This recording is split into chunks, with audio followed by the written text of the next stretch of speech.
दोस्तों, मैं इस वक्त पटना में अपने होटल में हूँ और मुझे अभी-अभी किलकारी समर कैंप के लिए निकलना है। इस तरह के कैंप में आपके बच्चे फ्री में कैसे शामिल हो सकते हैं और अगर आप आर्टिस्ट हैं या आप में कोई हुनर है, तो आप इस कैंप का हिस्सा कैसे बन सकते हैं? पूरी जानकारी आगे वीडियो में देखें।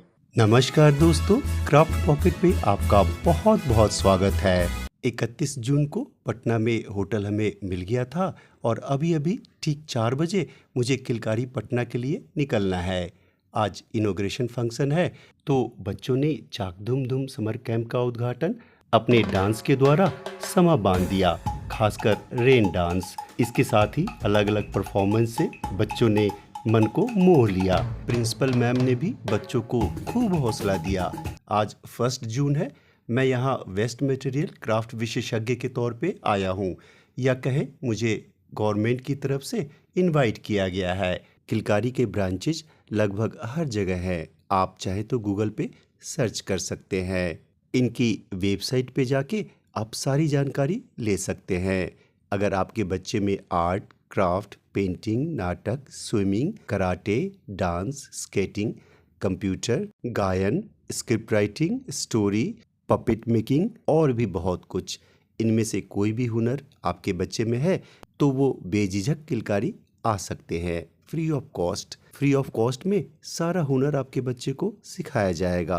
5 साल से 16 साल के बच्चों के लिए ही ये सुविधा उपलब्ध है। यहाँ टीचर को मैम नहीं, दीदी से संबोधन करते हैं। यहाँ आप बच्चों को डांट नहीं सकते, बेशक सीखते वक्त चाहे कितना भी नुकसान हो जाए। होटल से नाश्ता कर और भी विशेषज्ञों के साथ मैं किलकारी के लिए निकल पड़ा। बिंदु मैम के साथ करीब 45 बच्चों ने हमारा स्वागत किया और हमारा 9 डेज़ का क्राफ्ट का सफ़र शुरू हुआ। बच्चों के लिए ये बिल्कुल नया सब्जेक्ट था। शुरू में बच्चे थोड़े उलझे नज़र आए क्योंकि सारा वेस्ट मटेरियल था, जैसे बोतल की कटिंग वगैरह, पर बाद में उन्हें मज़ा आने लगा। खासकर वॉल पुट्टी डो बनाना सारे बच्चे सीख गए। 2 बजे से 3 बजे के बीच हमारा लंच किलकारी के कैंटीन में होता था, जो काफ़ी अच्छा था, बिल्कुल घर की तरह। कभी कभी प्रिंसिपल मैम भी हमारे साथ लंच करती थी। लंच के बाद 5 बजे तक क्राफ्ट के बचे हुए हिस्सों को बनाना सिखाया जाता था। हमने बच्चों को 3 ग्रुप में एज के हिसाब से डिवाइड कर दिया था और उसी के हिसाब से क्राफ्ट कराया गया। सारे बच्चे इतने उत्साहित थे कि क्या बताऊं। सारे बच्चे एक ही साथ अपने क्राफ्ट को दिखाकर पूछते थे।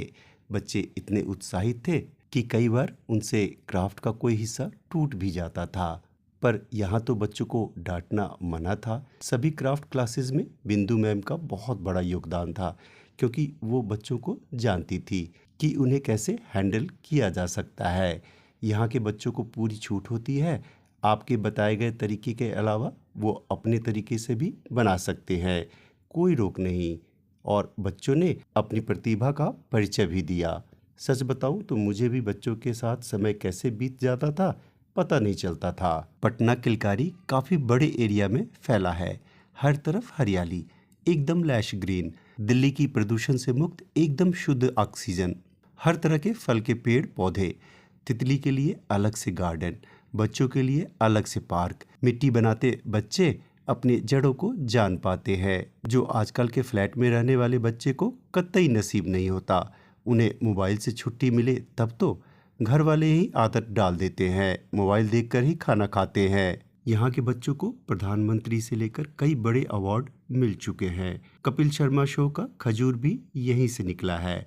इसके अलावा सुपर 30 फिल्म में सारे बच्चे यहीं से लिए गए हैं। ये बच्ची देख नहीं पाती, पर इसकी कलाकारी देखिए कितनी शानदार है। अगर आप आर्टिस्ट हैं या फिर क्राफ्ट करते हैं या फिर पेंटिंग, डांस या इस तरह के कोई भी विद्या में माहिर हैं, तो आपको भी विशेषज्ञ के रूप में इनवाइट किया जा सकता है।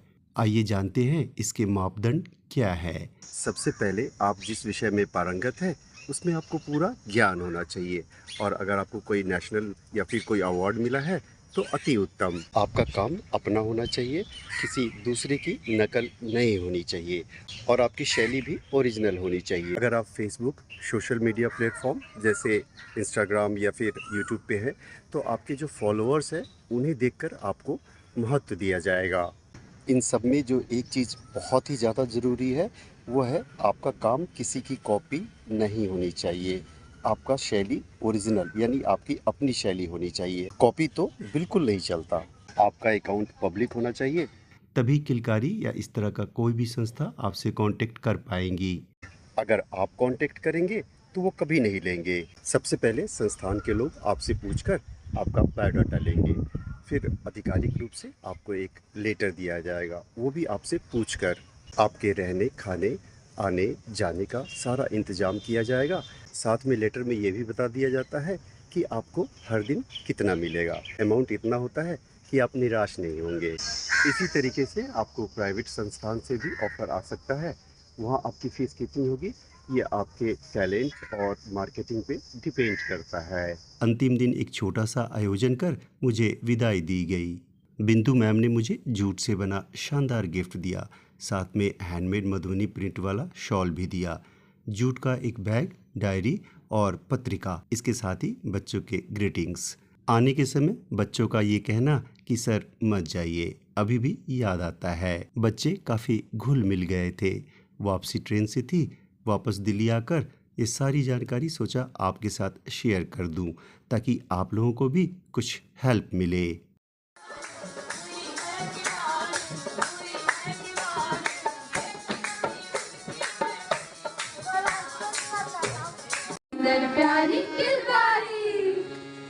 जल्द मिलते हैं एक नए क्राफ्ट के साथ। तब तक आप खुश रहें, सुरक्षित रहें। Happy crafting.